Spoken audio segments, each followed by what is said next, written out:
Welcome to my channel Naval Academy. पिछले video में हमने पढ़ा था नंबर सिस्टम का फर्स्ट पार्ट, नंबर सिस्टम का दूसरा पार्ट। तो चलिए आज का सेशन शुरू करते हैं। और हमने कल के वीडियो में पढ़ा था, अंक पढ़ा था, संख्याओं के प्रकार और प्राकृतिक संख्या, पूर्ण संख्या, सम संख्याएं, विषम संख्याएं, अभाज्य संख्याएं। ये 5 नंबर तक हमने यहाँ पे कल पढ़ा था। हमने बताया था कि जितनी भी जिनको हम काउंट कर सकते हैं वो सभी संख्याएं प्राकृतिक संख्याएं कहलाती हैं। पूर्ण संख्याएं, प्राकृतिक संख्याओं में हम क्या करते हैं कि अगर हम 0 को उसमें शामिल कर लें तो वो हमारा क्या हो जाती है, पूर्ण संख्याएं हो जाती है, जिसको होल नंबर कहा जाता है।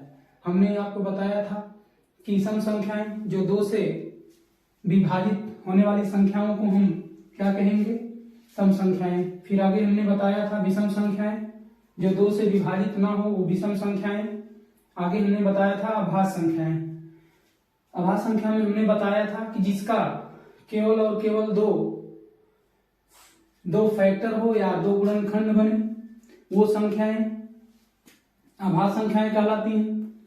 तो हमने अभाज्य संख्याओं के बारे में बताया था कि जिसका केवल 2 फैक्टर हो वे संख्याएं जो अपने से और एक के अलावा और किसी से ना कटे वो अभाज्य संख्याएं कहलाती हैं। जैसे 2 सबसे छोटी जो 2 है वो 2 हमारी क्या है, सबसे छोटी अभाज्य संख्या है। और 2 एक ऐसी संख्या है जो सम अभाज्य संख्या भी कहलाती है। देखेंगे अभाज्य संख्याओं में जैसे हम अगर पता करें कि अभाज्य संख्याएं 1 से लेकर के 25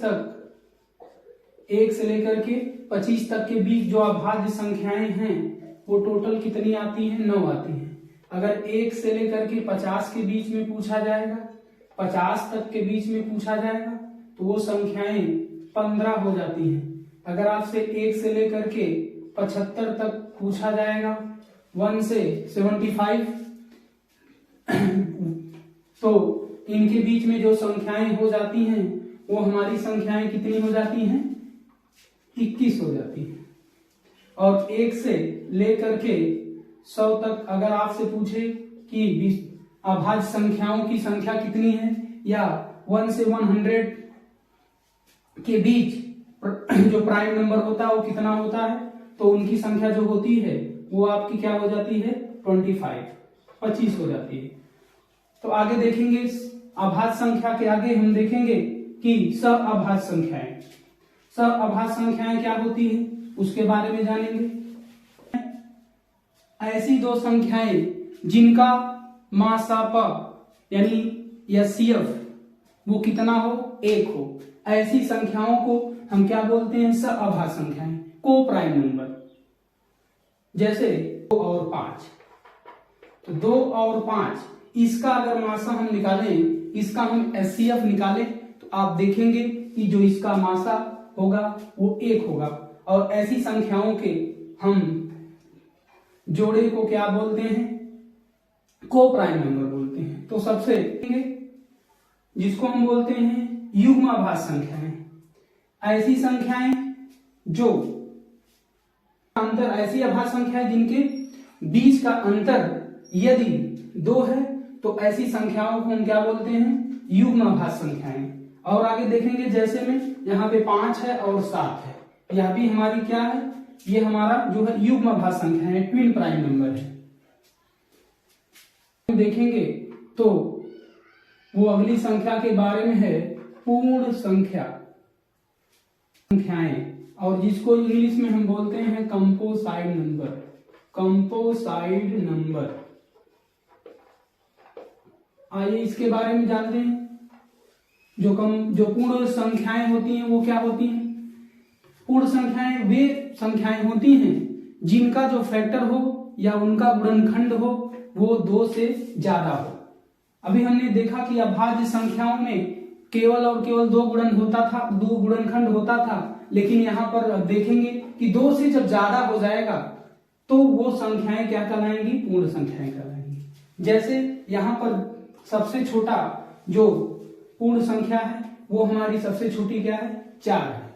4 इसलिए है क्योंकि इसका फैक्टर क्या हो जाएगा, इसका 1 से भी ये कटेगा, 2 से भी कटेगा और ये 4 से कटेगा।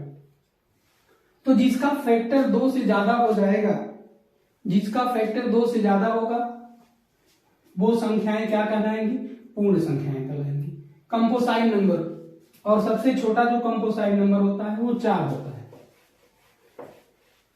अगला हम देखेंगे परिमेय संख्या। अगला हम देखेंगे परिमेय संख्याएं, जिसको इंग्लिश में हम बोलते हैं रेशनल नंबर। रेशनल नंबर, आइए इसके बारे में जानें। जो रेशनल नंबर होता है, ऐसी संख्याएं जिसको हम क्या कर सके, P और P बटा Q के रूप में हम क्या कर सके, लिख सके, ऐसी संख्याओं को हम क्या बोलते हैं, परिमेय संख्याएं बोलते हैं। जैसे और यहां पर एक कंडीशन इसकी है कि जो यहाँ पे P अपान Q के रूप में तो लिखा जा सके, बट यहाँ जो Q का जो मान होगा वो जो है 0 नहीं होना चाहिए। Q का मान क्या हो, 0 ना हो, तो ऐसी संख्याओं को हम क्या बोलते हैं, परिमेय संख्याएं। जैसे कोई भी संख्या आप ले लीजिए, जैसे हमने 2 ले लिया, तो 2 भी क्या है, प्राकृतिक जो 2 है वो हमारी क्या है, परिमेय संख्या है।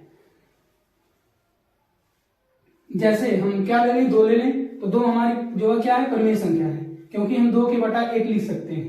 तो इसमें आप देखेंगे कि प्राकृतिक संख्याएं भी आती हैं, 0 भी हमारा क्या है, 0 भी एक जो है आपका रेशनल नंबर है, जो परिमेय संख्याएं हैं। और जो आपकी पूर्ण संख्याएं हैं या आपकी जितने भी पूर्णांक हैं वो भी आपका ये सब परिमेय संख्याएं में आती हैं। संख्याएं जो होती हैं वो 2 प्रकार की होती हैं। एक होता है धनात्मक परिमेय संख्या, धनात्मक परिमेय संख्याएं, जिसको हिंदी में बोलते हैं positive rational number, positive rational number, positive rational number. और दूसरा जो है वो ऋणात्मक परिमेय संख्याएं। जो दूसरा हमारा है वो ऋणात्मक परिमेय संख्याएं हैं। इसके बारे में हम जाने कि जो धनात्मक होता है, ऐसी परिमेय संख्याएं जो क्या हो, धनात्मक हो, उसको हम धनात्मक परिमेय संख्या कहते हैं, पॉजिटिव। और जो ऋणात्मक होंगी उसको हम, जो जितनी भी ऋणात्मक संख्याएं होंगी वो हमारी क्या हो जाएंगी, ऋणात्मक परिमेय संख्याएं हो जाएंगी। तो इन दोनों के बारे में हमने जाना। निगेटिव रेशनल नंबर, इसको हम क्या बोलते हैं, निगेटिव रेशनल नंबर। ठीक, तो इन दोनों के बारे में जाना। जो अगला है हम जानेंगे अपरिमेय संख्या, अपरिमेय संख्याएं, जिसको हम इंग्लिश में बोलते हैं इरेशनल नंबर, इरेशनल नंबर।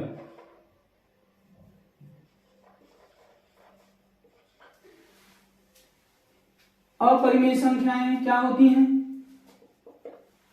इसके बारे में जानते हैं।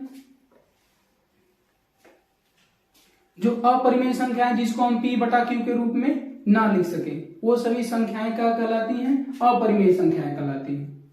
जैसे यहां जो पाई है, जैसे पाई है, ये पाई हमारा क्या है, एक इरेशनल नंबर है, अपरिमेय संख्याएं हैं, क्योंकि हम इसको P बटा Q के रूप में नहीं लिख सकते।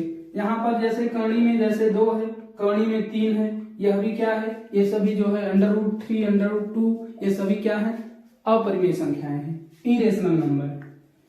देखेंगे जैसे में तो जैसे 1 2 देखेंगे जैसे में तो जैसे 1 2 3 4 5, ये सभी क्या है, आपका पूर्णांक।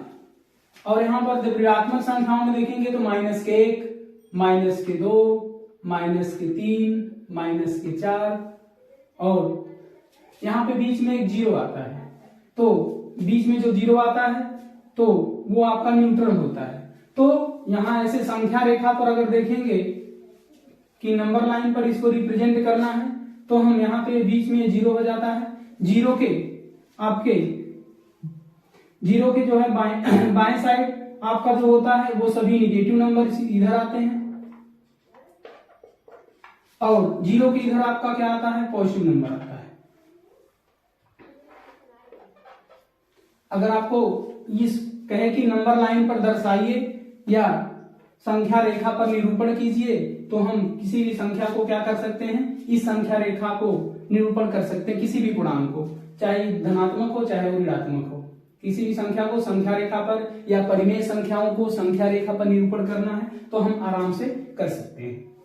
जैसे संख्या रेखा पर जब निरूपण करना है तो जैसे मान लीजिए हमको -3 करना है तो -3 को हम जब संख्या रेखा पर निरूपण करेंगे तो यहाँ पर जो आपका दिख रहा है तो 1 2 यहाँ पर 1 2 3 यहाँ पर ये क्या हो जाएगा, यहाँ ये दर्शाएगा, ऐसे बना देंगे और इस तरह से लिखेंगे यहाँ पे कि -3।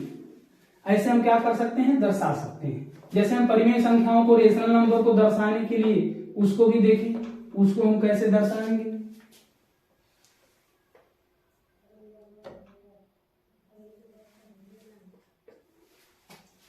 तो जैसे मान लीजिए हमको 2/3 दर्शाना है या 3/4 ले लीजिए, इसको हमको क्या करना है, संख्या रेखा पर दर्शाना है।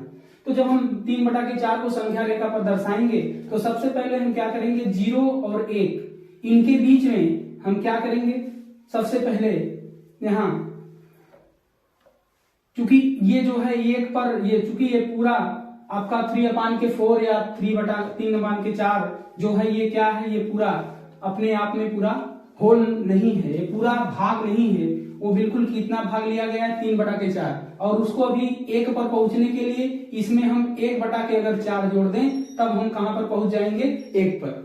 तो इसको हमको ध्यान में रखना होगा कि इसमें कितने की कमी है, 1/4 की। तो हम क्या करेंगे, जो यहाँ पे नीचे है वो पूरा होल पार्ट है उसको हम क्या करेंगे, गिनेंगे यहाँ पर 1 2 3 4, ये 4 गिनेंगे और 4 में से यहाँ पर जो ऊपर लिखा है 3 तो यहाँ पे गिनेंगे 1 2 3।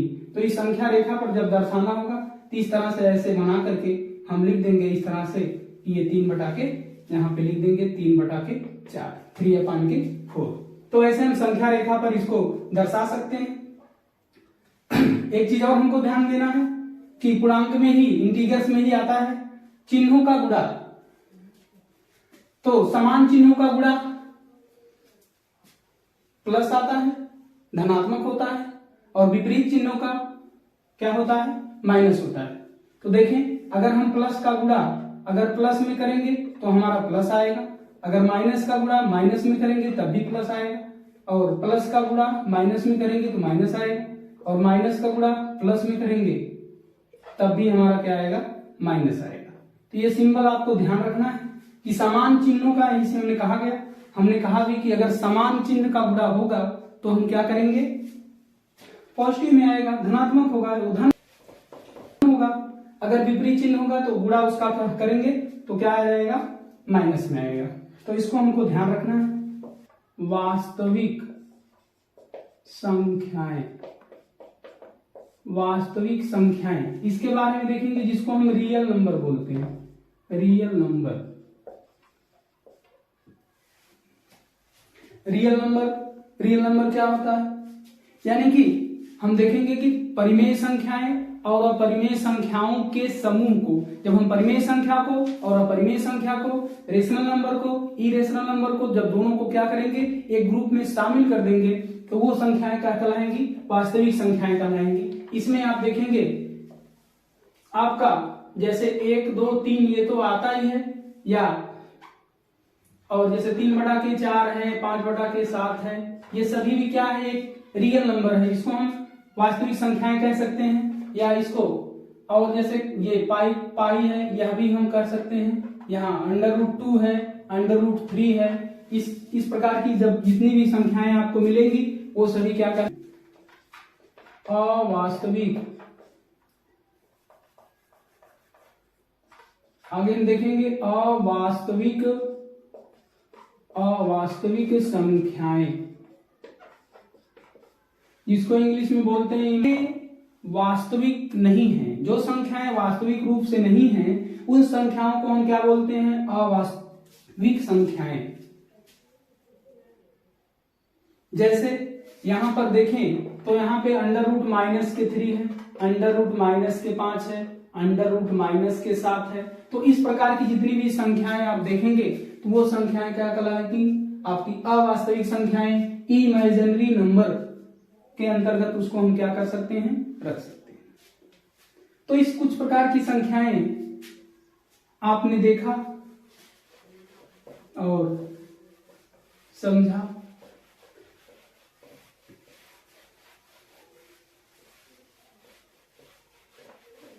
संख्या, पूर्ववर्ती संख्या या पूर्ववर्ती संख्याएं, जिसको बोलते हैं प्रीडेसीजर नंबर,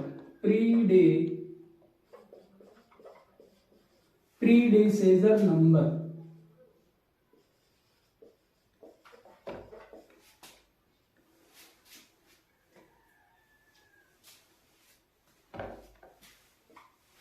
पूर्ववर्ती संख्याएं जिसको हम क्या बोलते हैं? प्रीडेसेजर नंबर,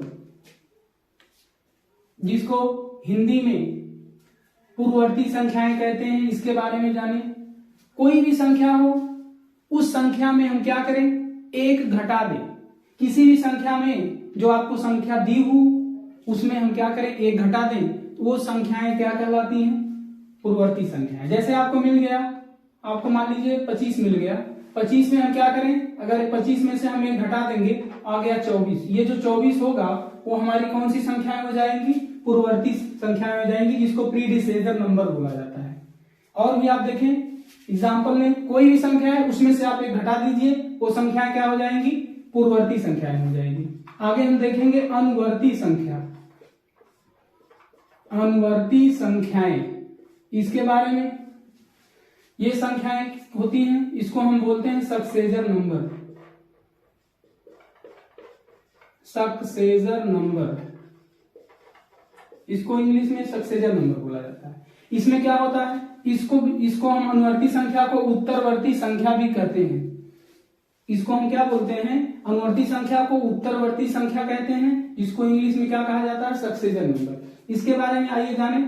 इसमें क्या होता है कि जो अनुवर्ती संख्याएं होती हैं उसमें हम क्या करते हैं? एक क्या करते हैं? जोड़ देते हैं। अभी आपने देखा ऊपर पूर्ववर्ती संख्या में हमने क्या किया? एक को घटा दिया था, लेकिन यहाँ पर हम क्या करेंगे? इसमें एक जोड़ दिया जाएगा। जैसे कोई भी संख्या है, मान लीजिए 345 है, 345। अगर इसका आपको पूछेगी अनुवर्ती संख्या बताइए, इसमें हम क्या करेंगे? एक जोड़ देंगे और ये हो जाएगा 346। ये जो 346 हो गया, ये 346, ये हमारी कौन सी संख्याएं कहलाएंगी? अनुवर्ती संख्याएं, या उसको इंग्लिश में सक्सेजर नंबर बोला जाता है।